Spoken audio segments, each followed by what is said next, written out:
নমস্কার বন্ধুরা, কেমন আছেন সকলে? আশা করি সকলে ভালো আছেন, সুস্থ আছেন। রুনুস জায়গা কিচেনের আরও একটা নতুন রেসিপিতে আপনাদের সকলের স্বাগত। কেমন হতো বলুন তো যদি সকালবেলাতেই জল খাবারে আপনারা লাল লাল ঝাল ঝাল চিকেন কষা আর সাথে ফুলকো ফুলকো লুচি পেতেন। কি খুব ঝামেলা?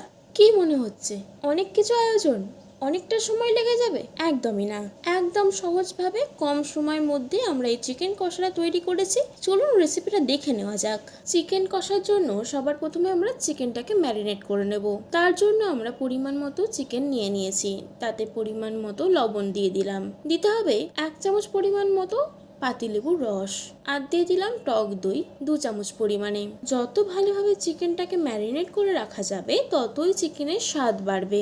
চিকেনটাকে ভালো করে ম্যারিনেট করে নিয়ে আমরা 20 থেকে 25 মিনিট মতো রেস্টে রেখে দেবো। অন্যদিকে একটা শুকনো কড়াইতেই আমরা ভাজা মশলা তৈরি করে নেব। তাতে দিতে হবে দারচিনি, ছোট এলাচ, লবঙ্গ, গোলমরিচ, শাহমরিচ, 1 চামচ পরিমাণ কসুরি মেথি আমরা এতে দিয়ে নেব। হালকা ভাজা হয়ে এলে সেটা আমরা তুলে নেব। মশলাটা একটু ঠান্ডা হয়ে এলে আমরা সেটাকে বেটে গুঁড়ো করে নেব। মশলাটা খুব মিহি গুঁড়ো করার কোনো প্রয়োজন নেই, হালকা দানাযুক্ত গুঁড়ো হলেই ভালো হবে।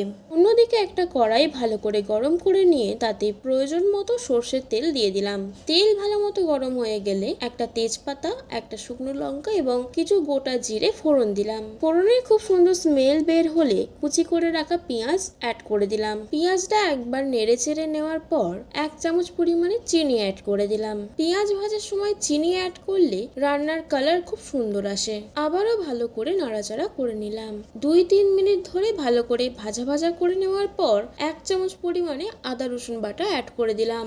আদা রসুনটাকেও ভালো করে ভাজা ভাজা করে নিতে হবে। খেয়াল রাখবেন আদা রসুনের কাঁচা গন্ধ যেন কেটে যায়। তারপরেই আমরা অ্যাড করে দিলাম কুচি করে রাখা টমেটো। বেশ ভালো করে কিছুক্ষণ নাড়াচাড়া করে নেওয়ার পর স্বাদ মতো লবণ অ্যাড করে দিলাম। উপকরণগুলো আবারও ভালো করে মিশিয়ে নিতে হবে। বেশ কিছুক্ষণ ধরে ভালো করে কষিয়ে নেওয়ার পর আমরা অল্প পরিমাণে একটু জল অ্যাড করে দিলাম। বেশ কিছুক্ষণ ধরে ভালো করে মিশিয়ে নেওয়ার পর কিছু মশলা অ্যাড করতে হবে।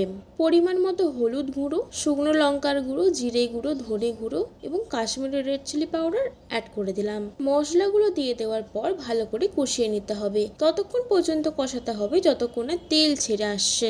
বেশ অনেকক্ষণ ধরে কষিয়ে নিয়েছি। ভালো করে কষিয়ে নেওয়ার পর আগে থেকে যে চিকেন আমরা ম্যারিনেট করে রেখেছিলাম সেই চিকেনটা এখন দিয়ে দিলাম।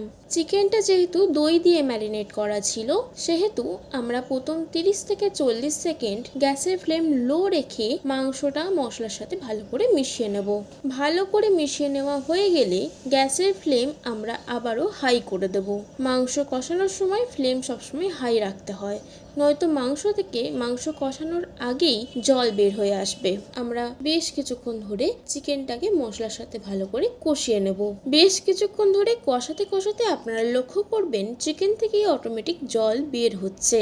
যেহেতু টক দই দিয়ে মাংসটা ম্যারিনেট করা ছিল তাই মাংস থেকে যে পরিমাণ জল বের হবে তাতেই মাংস সেদ্ধ হয়ে যাবে। খুব বেশি প্রয়োজন না হলে জল ব্যবহার না করাই ভালো, এতে মাংস আরো সুস্বাদু হবে। আপনাদের যদি একটু গ্রেভি চিকেন বেশি পছন্দ হয়ে থাকে তাহলে অবশ্যই আপনারা অল্প পরিমাণে গরম জল ব্যবহার করতে পারেন। আমি আজকে রান্নার একদম শেষ পর্যায়ে চলে এসেছি।